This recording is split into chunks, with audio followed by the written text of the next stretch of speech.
Hello hi जय जगन्नाथ मु सल्ली पुणी थे आपण समस्त स्वागत करुच्ची मोर मिनी ब्लॉग को। आज मुझे पहुँची सत्य भाई भौणी एंगेजमेंट आउ एठी देख भाईर कि हस आ सबू भौणी बाहागर रे भाई मानकर अवस्था कौन सामान प्रकार थाए झाड़नाड़ हो बसियाटा कौन निहाती भाव में सत्य कथा।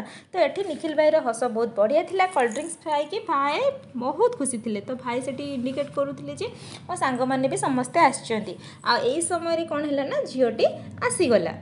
जो झीर एंगेजमेंट कि मैरेज थाए से कथा न कहवा भल ताको समस्ते एमती भाव चाहिए बसता जमी कौ शोरूम सजा ही रखि से वस्तुटीए आठी समस्ते नुआर फोटो उठेबार व्यस्त थिले। तापर पुणी आरंभ है चिराचरित भाव में मुदी पिंधेबा कार्यक्रम। मुदी पिंधेबा कार्य पर बर्तमान केक टी खंड विखंडित कर काटिया पर निबंध कामटी भल भाव में सरी जाइथिला।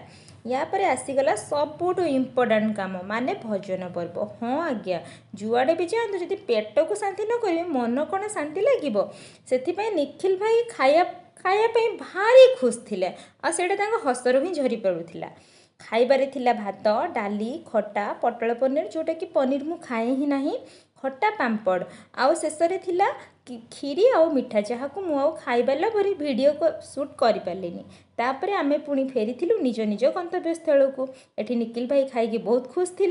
आज ये शुभरात्रि बाय बाय।